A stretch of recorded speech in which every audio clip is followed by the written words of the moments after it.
Carl from Jimmy Neutron. Neutron! Yeah, we've done that before. I kind of You do got his that. like laugh down actually. You sound like Carl from Jimmy Neutron in like an inappropriate situation.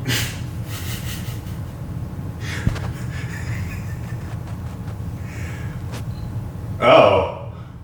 So like naughty Carl. Oh God.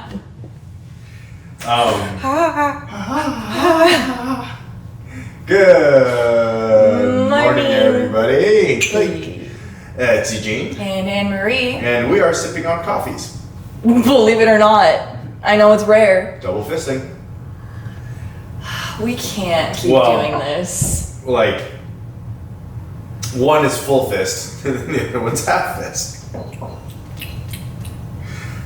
We're So I'm drinking just West I'm Arcee. gonna leave. West Arcee's really no, Yurgachev. Yurgachev. Yurgachev. Yurgachev and then And then El Salvador. And Yurgachev is very, very I'm good. liking it. I haven't tried the El Salvador yet, which El I'm going to Salvador's do right now. Good.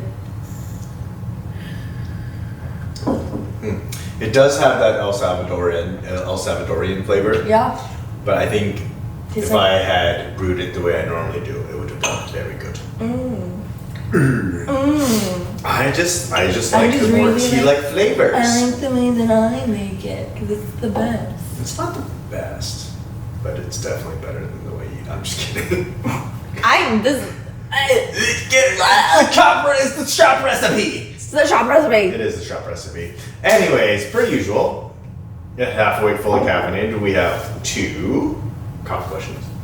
2. Non-coffee questions. And my coffee question was, how do you determine charge temperature of a roast, which charge temperature is the temperature at which you start the roast? And then... That's a great question. It's a good question. Das ist great. Das ist sehr gut. Sehr gut. Sehr gut, ja. My coffee question. Mein Kaffee question. Questioning. Is what animals are susceptible to caffeine poisoning? Caffeine poisoning, yeah. And then my non-coffee question was a pagan Halloween story. Yeah, okay. I'm gonna try to go full character on this one. Please do. Like children's story reading style, but like adult children's story reading style. Ooh. Yeah. Flashlight under face. Well, I was gonna take one of these, turn off all the lights, and just like do either the below or the above. Yeah. That. Okay. My non-coffee question was, why is candy corn still a thing? Seriously though, why the fuck? Why? Why? People, candy corn sucks. It just sucks. I'm not gonna disagree with you. Yeah. All right, let's do this.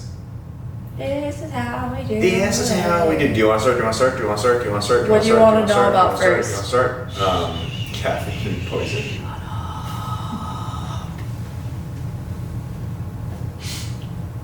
Yeah, I'll start. 4 minutes. Okay, so essentially, caffeine poisoning is most mammals, or like small mammals, are susceptible to caffeine. I'm gonna be real honest. I was hoping for some real exciting, weird animals. I was like polar bears and iguanas and snakes and pythons. And then I'm like, how would we know that? It's not like we're researching effects of caffeine on iguanas. I mean, the military might have. The military might have, Like but I don't caffeine have effects on militarized iguanas. militarized iguanas. Like, riding around with little like machine guns on their back, just like. Just Caffeine out of my brains. But the predominant, basically, the list was just household pets. Oh no! Yeah. So boring. I know, but don't worry, I got some kind of juicy information. Yeah, but essentially, cats, dogs, hamsters, rabbits, small mammals, and if you think about it, the caffeine in coffee is a stimulant, and the stimulant effects are also the same effects as poison: increased heart rate, sweating. I don't sweat.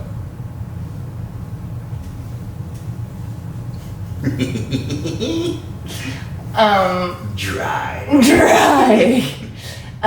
Things like that. They're the same.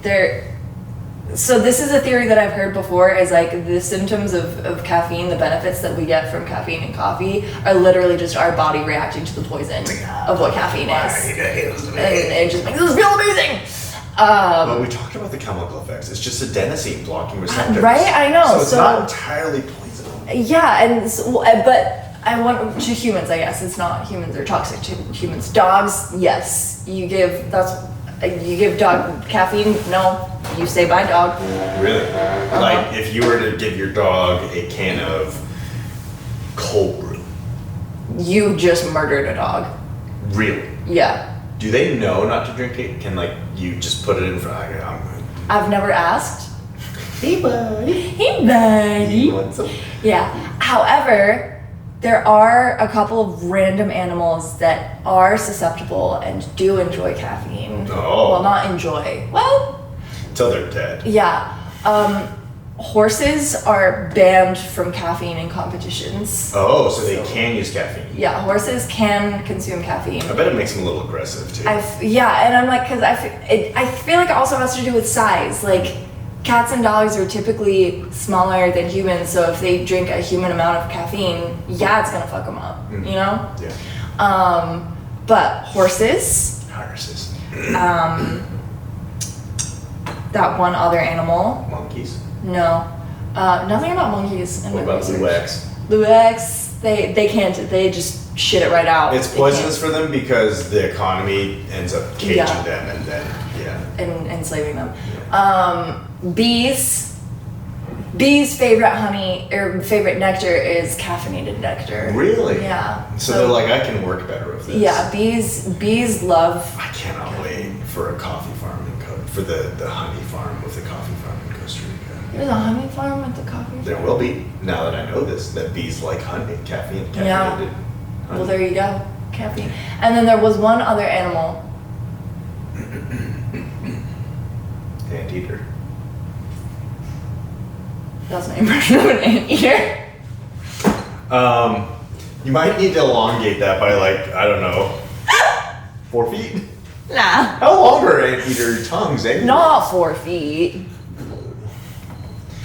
Cool. Well, all right. I'll think of the other animal in 20 minutes. Don't Okay. All right. Yeah. You ready? worry. Horses. I'm gonna ding that for you. Thank you. And then 4 minutes for choosing the charging temperature of coffee. Going and going and gone. All right. The reason you would choose the temperature for your coffee is based on a large number of things. The first one and most probably prominent one is the bean density or the size of the coffee. Larger beans, denser coffee, less temperature fluctuation with the coffee, not fluctuation, absorption. And so if there's a lot of coffee sitting in a small little bean, it's like, I'm hardy and I'm not going to get warm that easy. And then if you're a big coffee, it's like, well, I've got insulation, so I'm not going to get warm that, anyways. So, density. It's not going to absorb temperature as well if it's more dense or if it's a bigger bean. Moisture is the next one. And so if there's a lot of water content in it, water tends to reduce temperature absorption as well, or it just reduces fluctuation in temperature. And so because of moisture, you would want to increase your charge temperature or decrease it. So if it's kind of a dry coffee, you'll want to reduce the temperature so that you don't scorch it. Yeah, and if it's a moist bean? And if it's a moist bean, you'll want to increase that temperature.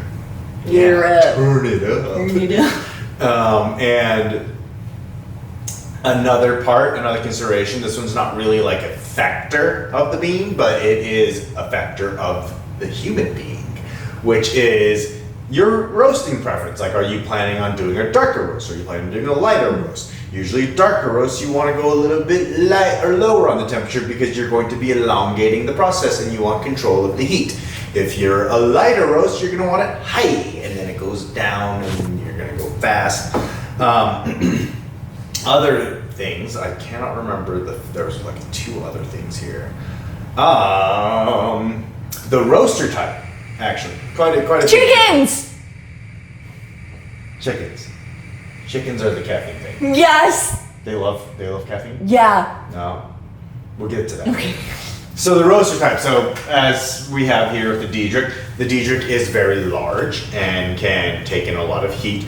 But if it is a larger roaster and it dissipates heat very easily, you're going to want to start at a much higher temperature because it's not going to be able to maintain said temperature for an extended period of time. Well, batch size. This one seems kind of like a no-brainer, but also a brainer. It's dry. The smaller the batch size, the lower the charge temperature, because you don't need that much temperature to create a thermal load. A larger batch size means you need more temperature. And then environmental conditions. Have you considered that maybe the room that you're roasting in might be too cold? Yeah. Or it's too hot? Yeah. And it's like 5 or 10 degrees, yeah, that makes a huge difference. If you charge at 5 degrees, at the same temperature you would charge at 65 degrees Fahrenheit, and you charge at 70, you're gonna have a little bit of fluctuation, and it's gonna make things a little weird, a little odd. A little strange. A little strange. And then also consider the humidity. If there's a lot more humidity in the room, there's going to be a lot more moisture.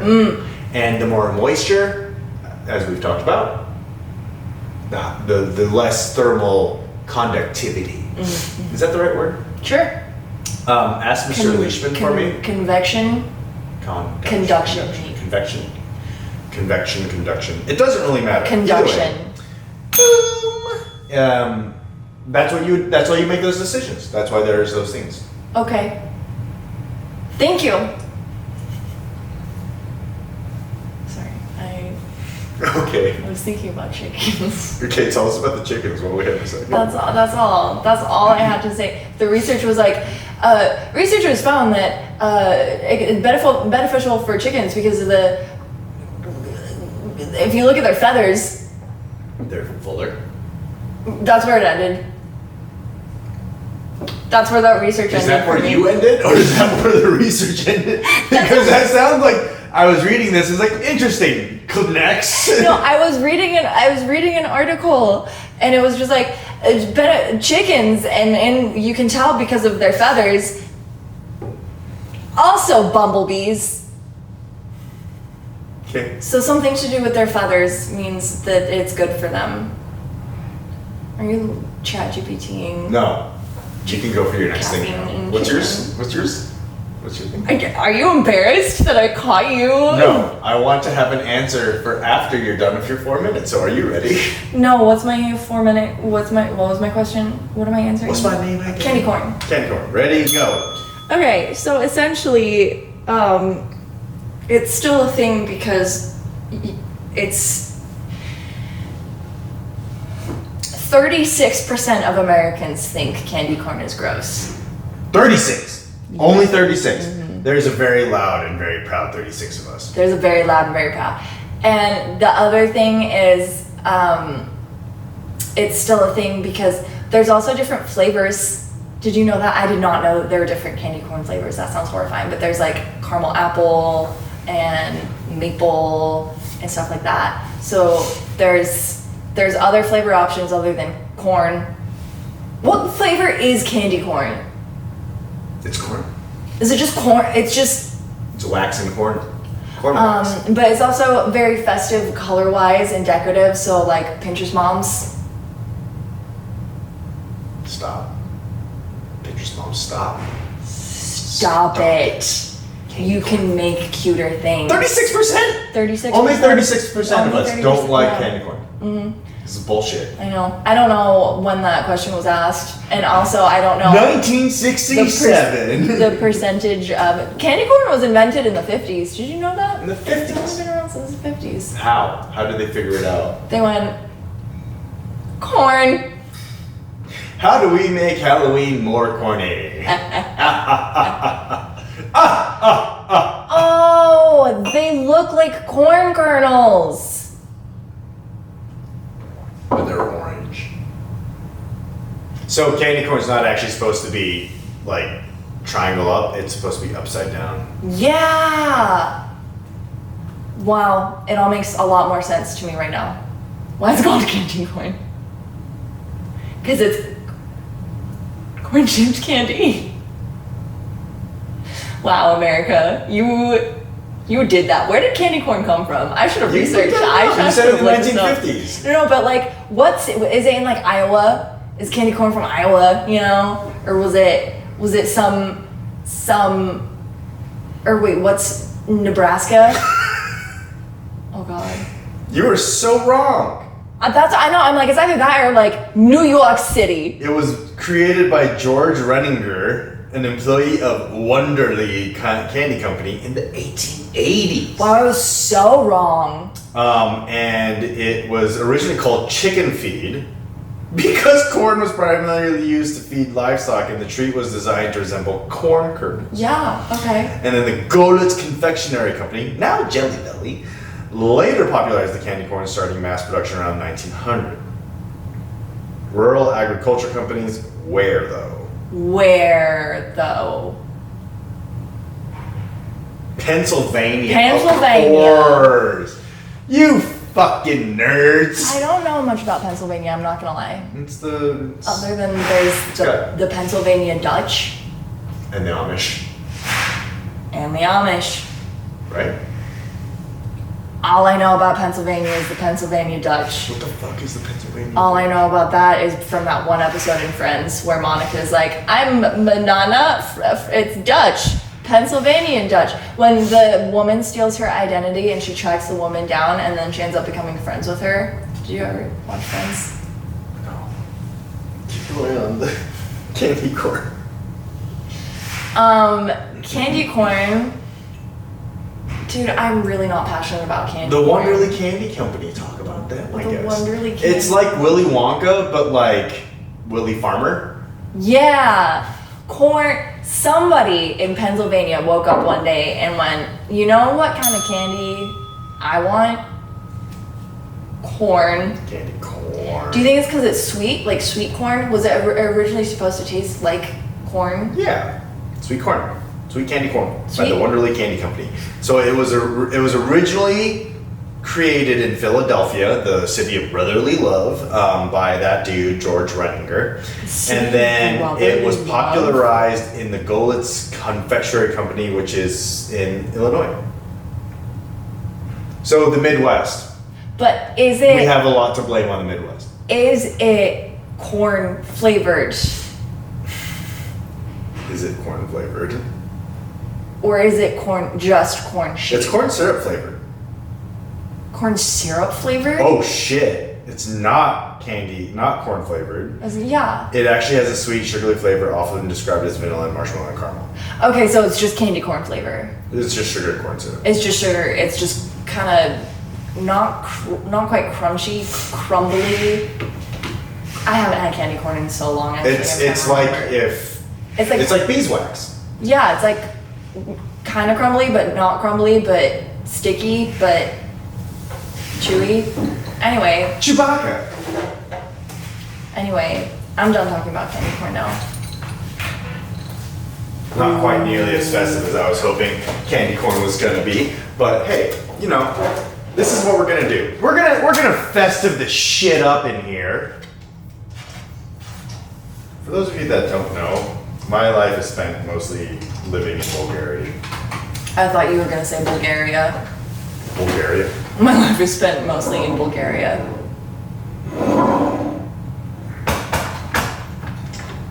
Ooh. That actually worked out way better than I thought it was going to. Go back. How do I go back? Where are you? There we go. No. This works too.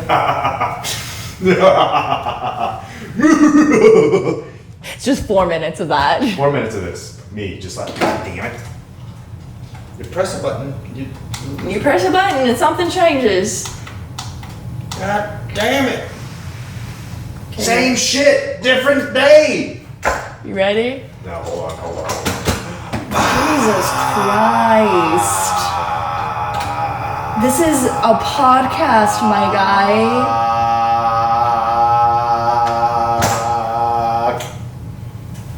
Are you ready? I think I'm ready. Okay, go. Okay, so we're going to go ahead and start with a pagan story. Well, technically, the pagan story as to why Halloween even exists in the first place. And so we'll start, as most people do, by reading off of a screen. The Samhain Visitor. In the misty hills of ancient Ireland, the village of Duncraven prepared for Samhain. Samhain. The night when the veil between worlds was thinnest. Fires blazed on the hilltops, guiding the spirits of the dead and warding off the evil that prowled in the dark. The villagers gathered to honor their ancestors, offering food and drink to appease restless souls. On this sacred night, as the bonfire crackled and the wind whispered through the trees, a stranger appeared at the edge of the village. Cloaked in shadow and silence, he approached. Go ahead. Yeah, there you go. He approached the fire, his presence sending a chill through the crowd. No one had seen him before, yet he carried an air of familiarity, as if he had walked these lands long ago. Without a word, the stranger gestured to the fire, and the flames flared high, casting eerie shadows. The village elder, wary but respectful, asked him, "Who are you, traveler? And why have you come on this night of all nights?" The stranger's voice was soft but powerful, like rustling leaves. "I am neither of this world nor the next, but I walk between. I have come to warn you tonight. The Morgan, the great phantom queen, hunts. She seeks the souls of those who have wronged the land." Morgan, like King Arthur? Morgan. Morgan. With an I? Yes. Okay. The villagers murmured in fear. The Morrigan was the goddess of war and death, a shapeshifter who took the form of a raven, her presence a harbinger of doom. The elder trembling asked, "What can we do to protect ourselves?" The stranger replied, "Leaving offerings at the crossroads before midnight, food, drink, and tokens of respect for the land. Those who have honored the earth shall pass unharmed, but those who have taken without giving back will face her wrath." The villagers hurried to gather their offerings, each hoping their tribute would spare them from Morgan's fury. As they scattered to the crossroads and the stranger vanished into the night, leaving only the scent of damp earth and the distant caw of a raven. At midnight, the wind howled and a murder of ravens circled overhead. The Morgan had arrived, her eyes gleaming in the dark. She passed through the village, silent and swift, pausing only at the doors of those who had dishonored the land. The next morning, those doors stood open, their homes empty, their fates sealed. The rest of the village, spared by their offerings, vowed to honor the earth and remember the warning of the mysterious visitor who had walked between worlds.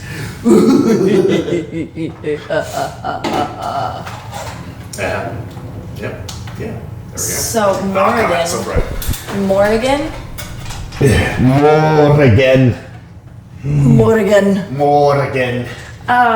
That's cool. I didn't realize that it was a. So you're telling me that this whole mysterious man that you made up is just. Did I do it in 4 minutes, or did you pause it? Well, you did. No, you did it in 4 minutes. No! Nice. Even with all the sound effects from Anne-Marie. Thank you. You're welcome. I do want to become a professional ad-libber. On cool artists, cool rap people's musics. I feel like I could do a good job of it. Like faking like you know they're so you just. No, ad-lib. You know how like in raps where there's someone in the background that's like ka ka. Hit him in the Hampton. You know, those people. Hit him in the Hampton. Yeah. Is that the thing? No, I would love to be That's my dream profession. Screw coffee. I want to be a professional ad libber. I feel like I could do a good job of it. Yeah, you get paid. I would get paid. Or you would just live off of the artist. Oh my gosh, I'm gonna become Paige's professional ad libber. Ah, yes, of course. So. Yes. Your buttons on your shirt. I do think that the story is mostly about like harvest. Yeah. And it's not entirely that they would get murdered, but if they had dishonored the land, such as, I don't know, burning it, what did they do? Salt it? Like, what is dishonoring the land? Not honoring it. Do you think that somebody was out there touching the land in inappropriate places? I definitely think that's happened before. Carl? You're just gonna call somebody out? Is this a cousin of yours that's out there dishonoring land? Thinking a callback to the beginning of the episode. Oh. Carl. Naughty Carl, playing around with sweet corn in the fields. That word makes me so uncomfortable. What? Naughty. Naughty Carl? Anyways, but I do think it's more if you haven't prepared the land properly for the next season, you're fucked. Yeah.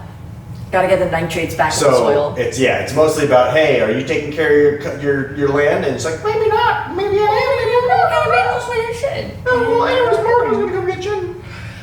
You sound like okay, you're doing it again. What? You sound like the shrimp or the prawn from A Shark Tale. He's like, my name's Jeffrey, I'm taking care of my sister's babies because they died. My sister died in a boat crash 14 years ago, but I've been taking care of little Timmy. He doesn't have any legs or arms, but I he's had a surviving question just for fine. you for He's coffee, and happy. I'm literally forgetting it every word you say. He goes on like a 10-minute rant about, I've got a family, so I gotta... Okay. Okay, before we get too far off, give me a good Halloween recipe. Ooh. And I swear to God, if it has any candy corn in it, I am throwing it. I wasn't planning on putting candy corn in it, but since you said, oh yeah, my coffee question to you is why pumpkin spice and coffee? When did that happen? Who, why, who, what, when, where, why, and how? The 5 W's and an H? Mm-hmm. Yep. Why pumpkin spice and when? Yeah, and I swear to God, if your answer is Starbucks, I'm gonna do something. To Starbucks? Dude, you're gonna become Naughty Carl. My Halloween costume. Oh my God, that's my Halloween costume. It's Naughty Carl. I love doing, like, my favorite costume I've ever done. Sexy Bob Ross. Sexy Captain Hook. You're one of them. Yeah. Sexy Carl. Naughty Carl, come on. I got the hair and everything. Just gotta curl it. Alright.